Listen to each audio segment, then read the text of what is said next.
नमस्कार दोस्तों, education academy Raipur में आप सभी का हार्दिक स्वागत है। Welcome to education academy Raipur. माँ सरस्वती जी को नमन करते हुए आप सभी को मेरा नमस्कार। आज हम इस वीडियो के माध्यम से आपको यह अवगत कराएंगे कि माइक्रो टीचिंग क्या है। What is micro teaching, micro teaching की डिफिनेशन, माइक्रो टीचिंग का अर्थ, meaning of micro teaching, step of micro teaching के प्रमुख पद कौन कौन से हैं, माइक्रो टीचिंग के सिद्धांत क्या हैं, माइक्रो टीचिंग का चक्र क्या है और कैसे माइक्रो टीचिंग कार्य करती है, इस पर हम इस वीडियो के माध्यम से संपूर्ण विस्तार पूर्वक चर्चा करेंगे। तो चलिए हम सबसे पहले जानने का प्रयास करते हैं कि माइक्रो टीचिंग क्या है। सूक्ष्म शिक्षण क्या है? आइए हम जानते हैं कि सूक्ष्म शिक्षण क्या है और इसकी क्या विशेषताएं हैं। सूक्ष्म शिक्षण अध्यापन प्रशिक्षण के क्षेत्र में एक नवीन आशा और उत्साह का प्रतीक बनकर शिक्षकों को, छात्र अध्यापकों को कौशल का विकास करने में वरदान स्वरूप है। सूक्ष्म शिक्षण के माध्यम से जो छात्र अध्यापक हैं, शिक्षक हैं, वह अपनी कमियों को दूर करते हुए कौशल को अर्जित करते हैं। उनमें कौशलों का विकास किया जाता है, उन्हें कौशल सीखने के अवसर प्रदान किए जाते हैं, जिसके कारण उनकी शिक्षण प्रक्रिया प्रभावशाली होती है। सूक्ष्म शिक्षण को कहा जाता है कि यह एक प्रकार की प्रयोगशाला विधि है, जिसमें छात्र अध्यापक शिक्षण कौशल का अभ्यास बिना किसी को हानि पहुंचाए करते हैं। इसमें छात्र अध्यापक जो शिक्षण कौशल होता है उसको सीखने के लिए वह क्रमवार आते हैं और अभ्यास करते हुए किसी को बिना कुछ हानि पहुंचाए वह अपने कौशलों को अर्जित करते हैं। तो आइए हम देखते हैं कि शिक्षण कौशल के क्या क्या अर्थ हैं। तो शिक्षण कौशल, मीनिंग ऑफ माइक्रो टीचिंग, शिक्षण कौशल का अर्थ। तो शिक्षण, सूक्ष्म शिक्षण दो शब्दों से मिलकर बना है। पहला सूक्ष्म अर्थात माइक्रो, दूसरा शिक्षण यानी टीचिंग। तो सूक्ष्म का अर्थ है यहाँ छोटा से, माइक्रो यानी छोटा, और शिक्षण का अर्थ है अध्यापन कार्य से। यानी कि सूक्ष्म शिक्षण में छात्र अध्यापक छोटे छोटे खंडों में विभक्त करके 5 से 10 मिनट तक अभ्यास करता है और अपने कौशलों का विकास करता है।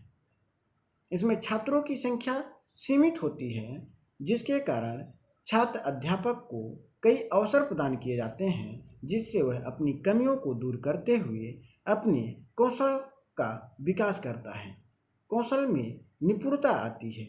तो सूक्ष्म शिक्षण के द्वारा छात्र अध्यापकों में कौशलों का विकास करने का समुचित अवसर प्रदान किया जाता है। अब आते हैं हम सूक्ष्म शिक्षण की परिभाषा क्या है। Definition of micro teaching. सूक्ष्म शिक्षण DW के अनुसार सूक्ष्म शिक्षण सरलीकृत शिक्षण प्रक्रिया है। सरलीकृत का मतलब जब हम छोटे छोटे उसके भागों को विभक्त कर देते हैं तो हमारा जो प्रकरण है जटिल से सरल हो जाता है, जो छोटे आकार की कक्षा में कम समय में पूर्ण होती है। ये WL का कहना है कि सूक्ष्म शिक्षण एक सरल प्रक्रिया है, जिसके कारण हम एक छोटे से आकार के कक्षा में कम समय में पूर्ण करते हैं। यह रहता है सूक्ष्म शिक्षण के सिद्धांत। सूक्ष्म शिक्षण के क्या क्या सिद्धांत हैं। Principle of micro teaching. सूक्ष्म शिक्षण एक वास्तविक शिक्षण है। वास्तविक यानी यथार्थ है। सूक्ष्म शिक्षण के माध्यम से छात्र अध्यापक को अपने हुनर यानी अपने कौशलों को विकसित करने का अच्छा अवसर या प्लेटफॉर्म मिलता है, जिसमें छात्र अध्यापक छोटे छोटे खंडों में अपने प्रकरण को विभक्त करके कई कौशलों का विकास करते हैं। यह एक वास्तविक शिक्षण है। दूसरा है सूक्ष्म शिक्षण में कक्षा शिक्षण की जटिलताओं को कम कर दिया जाता है।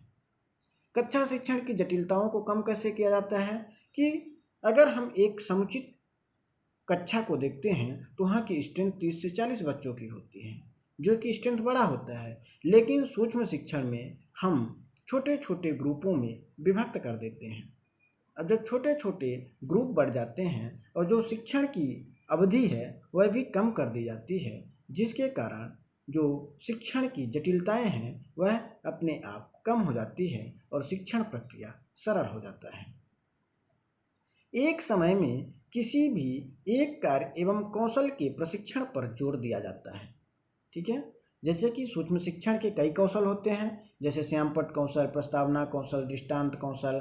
आगे हम बात करेंगे कि कौशल क्या होते हैं। तो ये जो कौशल होते हैं, इस कौशल में हम एक समय में एक ही कौशल का विकास करते हैं। इसी कारण सूक्ष्म शिक्षण जो है वह प्रभावी होती है। छात्र अध्यापकों के लिए खासतौर पर जो नए टीचर बनने जा रहे हैं उनके लिए बहुत ही प्रभावी होती है, क्योंकि इसमें से छात्र अध्यापकों का आत्मविश्वास बढ़ता है।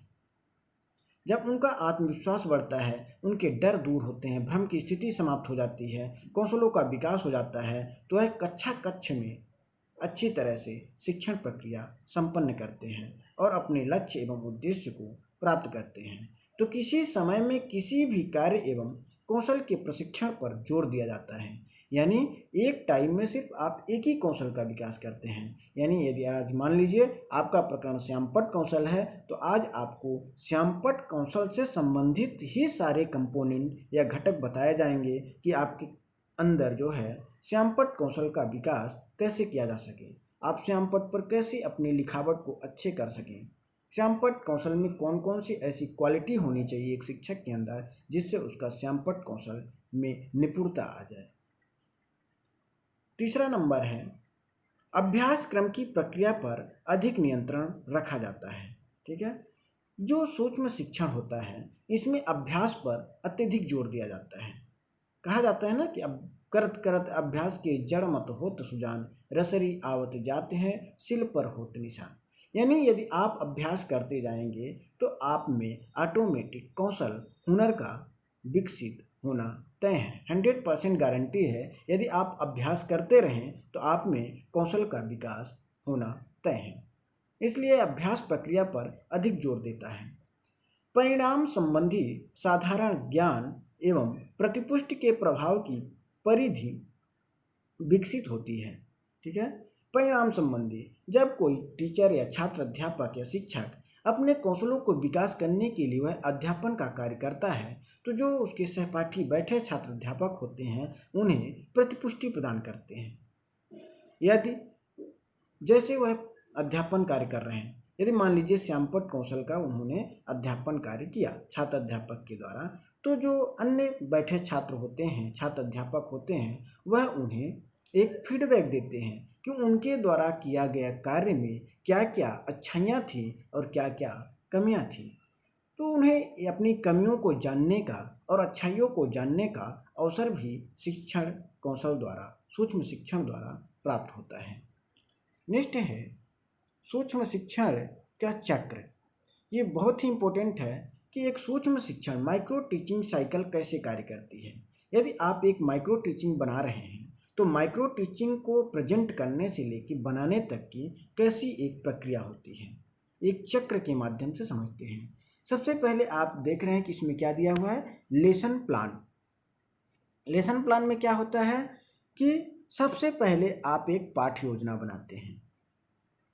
जब आप सूक्ष्म शिक्षण का कार्य करते हैं तो आप एक लेसन प्लान बनाते हैं। लेसन प्लान वह 40 मिनट का नहीं, 5 to 10 मिनट के अकॉर्डिंग, क्योंकि यह सूक्ष्म शिक्षण है, यानी सूक्ष्म अवधि के लिए 5 से 10 मिनट की प्रस्तावना है, 5 से 10 मिनट की प्रस्तुति है, तो इसके लिए आप एक पूरी लेसन प्लान बनाते हैं। लेसन प्लान बनाते समय आप कंपोनेंट, जैसे मान लीजिए आप श्यामपट्ट कौशल का एक लेसन प्लान बना रहे हैं, तो श्यामपट्ट का लेसन प्लान बनाने के लिए आप उसके कंपोनेंट को ध्यान में रखते हुए प्रकरण की डिजाइन करते हैं, रूपरेखा तैयार करते हैं। जब आपका लेसन प्लान तैयार होता है उसके उपरांत आप माइक्रो टीचिंग करते हैं। ठीक है, माइक्रो टीचिंग यानी जाकर के आप अध्ययन कार्य करते हैं, आप जाकर के वहाँ अध्यापन का कार्य करते हैं, पढ़ाते हैं। ये 5 to 6 मिनट आप वहाँ टीचिंग देते हैं। टीचिंग देने के बाद जो बैठे आपके सहपाठी हैं वह क्या करते हैं, फीडबैक आपको देंगे। क्या देंगे, फीडबैक। फीडबैक यानी प्रतिपुष्टि, आपकी कमियों को बताएंगे, आपकी अच्छाइयों को बताएंगे और आप उसको ध्यानपूर्वक सुनते हैं। जो आप में कमी रह जाती है, आप उस कमी को दूर करने के लिए आप अपने प्रकरण को फिर से रीप्लानिंग करते हैं, क्योंकि आप अपनी कमियों को तभी दूर कर सकते हैं जब आप अपनी पाठ्य योजना को रीप्लान करते हैं। पुनः से आप उस पाठ्य योजना में जो आपके सहपाठी एवं छात्र अध्यापकों के द्वारा बताया गया है, आप उसको रीडिजाइन करते हैं, पुनः बनाते हैं। बनाने के बाद फिर आपकी जब बारी आती है तो आप फिर उसको क्या करते हैं, रीटीच करते हैं, पुनः जा कर के पढ़ाते हैं। अब जब आपको फर्स्ट बार जब आप अध्ययन करने गए थे, अध्यापन कराने गए थे, तो आपको कई कमियों को बताया गया था। आप उन कमियों को ध्यान में रखते हुए रीटीच करते हैं और उन कमियों को सुधारने का यहाँ पे आपको अवसर मिलता है। और फिर से रीफीडबैक, अब आपने जब अपना रीप्लानिंग किया, रीप्लानिंग के बाद रीटीच करते हैं, तो आपको पुनः से वहाँ प्रतिपुष्टि मिलती है, रीफीडबैक मिलता है कि आपका जो कार्य है पहले की अपेक्षा कितना बेहतर है। तो आप फीडबैक आपको प्राप्त होता है। इसके बाद आपकी फिर से लेसन प्लान आप तैयार करते हैं। यानी आपकी यह प्रक्रिया जब तक चलती रहती है जब तक आपका कौशल का विकास नहीं हो जाता। यानी यदि आज आपका श्यामपट्ट कौशल है तो आप श्यामपट्ट कौशल के 2 से 3 बार 4 बार आप टीचिंग करते हैं, जिससे आप में कौशलों का विकास होता है। तो यह एक पूरी साइकिल है और यह साइकिल कंटिन्यू चलती रहती है, ठीक है, जब तक आप में कौशलों का विकास नहीं हो जाता। फिर आता है नेक्स्ट जो है आपका, और ये संपूर्ण जो कौशल है, ठीक है, ये कितने मिनट का होता है, 45 मिनट की अवधि होती है। 45 मिनट टोटल इस एक साइकिल को पूरा करने में लगता है। और जो टीचिंग, माइक्रो टीचिंग की अवधि कितनी होती है, 5 to 6 मिनट। अगर कोई पूछे सूक्ष्म शिक्षण की अवधि कितनी होती है तो 5 to 6 मिनट। यदि आप से कोई पूछता है कि एक साइकिल, माइक्रो टीचिंग साइकिल की अवधि कितनी होती है, तो माइक्रो टीचिंग साइकिल की जो अवधि होती है वह 45 मिनट होती है।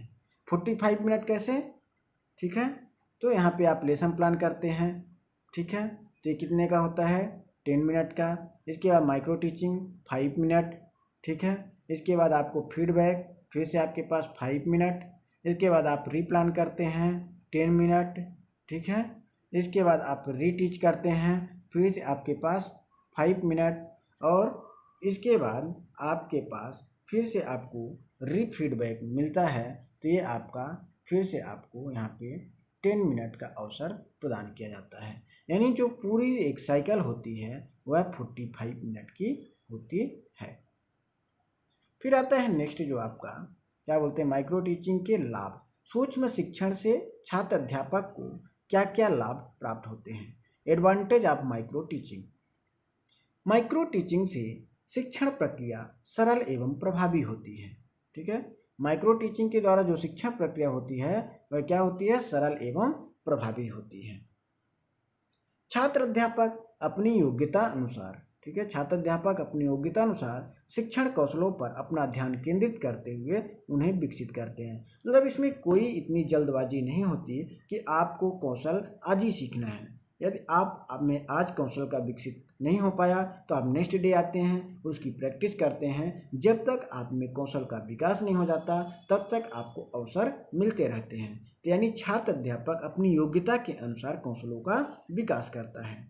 छात्र अध्यापकों में आत्मविश्वास जागृत होता है। स्वाभाविक बात है, जब आप किसी कार्य को बार बार करते हैं, अभ्यास करते हैं, तो आप में क्या है, निपुणता आने लगती है। आप उस कौशल में दक्ष होते जाते हैं, आप में योग्यता विकसित होती जाती है। तो जिसमें योग्यता होती है तो उसमें ऑलरेडी भ्रम समाप्त हो जाता है, डर की भावना समाप्त हो जाती है और उसका आत्मविश्वास जागृत हो जाता है और किसी भी मंच से वह पढ़ाने के लिए तत्पर हो जाता है।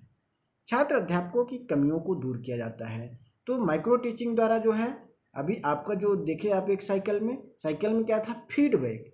फीडबैक क्या है, आपकी कमियों और अच्छाइयों को बताया जाता है। जो आप अच्छाई है आप उसको अपने पास रखते हैं और जो आप में कमियां होती हैं आप उस कमियों को इसके माध्यम से दूर करते हैं। फिर है कक्षा शिक्षण की जटिलताओं को कम करता है। जो कक्षा शिक्षण की जटिलताएं हैं, ठीक है। जो उसमें कठिनाई होती है उसको कम करने का कार्य भी सूक्ष्म शिक्षण के द्वारा किया जाता है। तो ये आपको सूक्ष्म शिक्षण से लाभ प्राप्त होते हैं।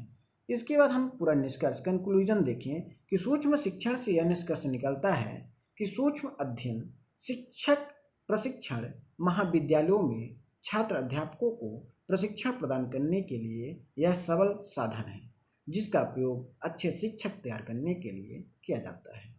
इसीलिए माइक्रो टीचिंग जो सूक्ष्म शिक्षण पर अत्यधिक जोर दिया जाता है, क्योंकि आप यहाँ एक अच्छे टीचर बनने आते हैं, एक आप अच्छे शिक्षक बनने आते हैं, तो आप में शिक्षक के सारे गुण निहित होना चाहिए। माइक्रो टीचिंग का यह उद्देश्य होता है कि आप में जो गुण विकसित किए जा रहे हैं वह उससे आपकी शिक्षण प्रक्रिया प्रभावशाली हो, आप अच्छी तरह से टीचिंग कर सकें, आपका ब्लैक बोर्ड स्किल अच्छा हो, इंट्रोडक्शन स्किल अच्छा हो, व्याख्या कौशल एक्सप्लेन अच्छे से आप करें, ठीक है, आपका दृष्टांत कौशल अच्छा हो, रीइंफोर्समेंट स्किल अच्छी हो, तो आप में सारे स्किल का विकास सूक्ष्म शिक्षण के माध्यम से किया जाता है।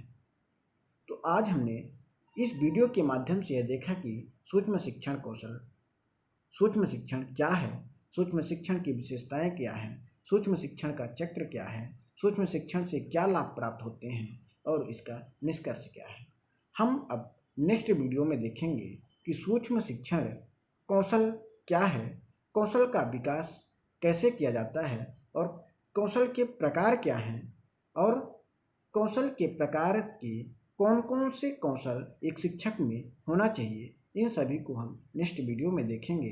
तब तक के लिए नमस्कार, धन्यवाद। और आप सभी से निवेदन कि यदि आपने अभी तक हमारे education academy Raipur YouTube channel को सब्सक्राइब नहीं किया है तो कृपया सबसे पहले रेड बटन दबाकर चैनल को सब्सक्राइब करें, जिससे आपको समस्त लेटेस्ट शिक्षण संबंधी सूचनाएं आप तक शीघ्र पहुंच सके। धन्यवाद।